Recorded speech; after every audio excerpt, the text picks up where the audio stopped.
Barry from Zaba. Can you tell us a little bit about Zaba and what Zaba offers, please, and thank you. No problem. Good morning. Alright, so my name is Camila Marie. I'm the founder of Zaba Applied Behavioral Analyst.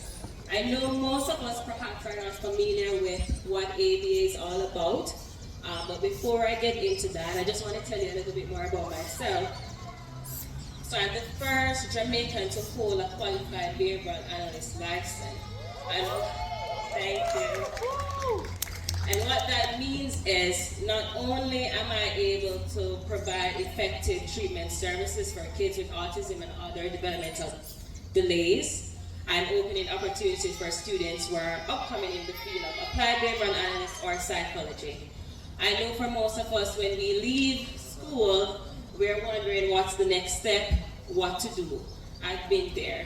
And I'm happy that I'm in the position where I can also create opportunities for students who are in the field as well. A bit more about myself. After graduating from Northern Caribbean University, where I did my bachelor's in psychology, I just felt that there was more. So I decided to leave Jamaica. I love my country, but there's no way I could have gathered the experience and the skill assets that I needed if I stayed here.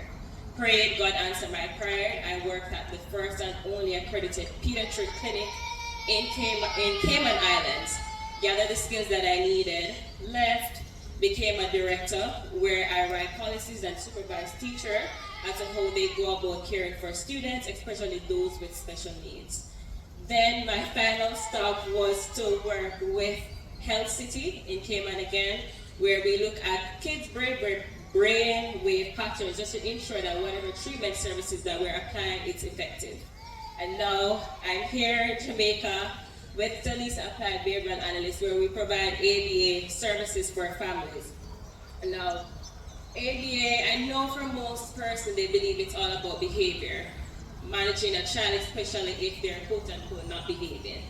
Applied behavioral analysis is more than that. We help students with their language skills as well. We help students who have feeding issues, those who need support with their adaptive skills, which is basically manage their day-to-day tasks, and also to help them with their social skills.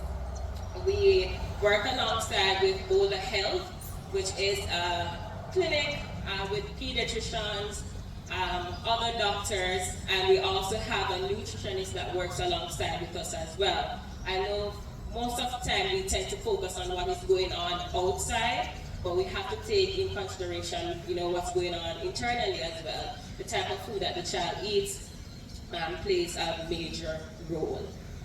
I think that pretty much sums up everything about Zaba and the services that we provide. I'm a very interactive person, and I like to see if there's any question in the audience, anyone have any queries, anything that they would like to know. Open, anyone? Alright, so I know for Jamaica, we are not well equipped when it comes on to dealing with children with autism. So what I would want to ask you, what advice would you have for the government when it comes on to helping kids who are autistic? For one, they need to work on building awareness. I think that's one of the first steps. And also training teachers.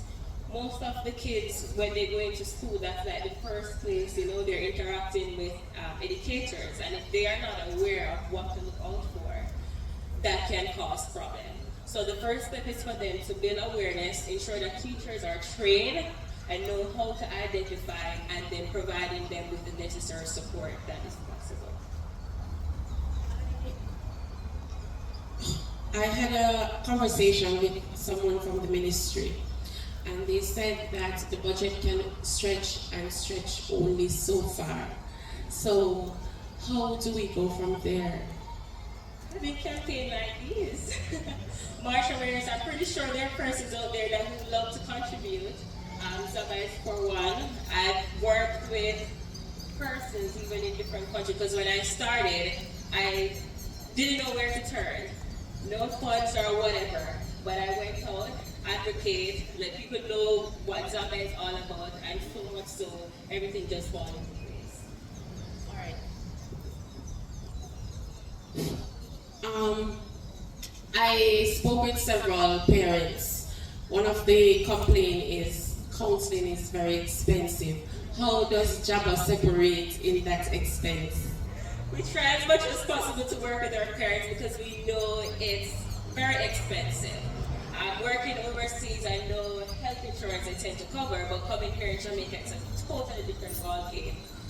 They don't, and even if they do, it's very limited. So we try our best to do is to work with parents and the budget that they have, even if it means for us to train the parents so they themselves can replicate the intervention at home and we supervise. We try as much as possible to make ends meet. Alright, so another question for you is, I notice a lot of organizations are not willing to come on board to donate. How do we get organizations to come on board?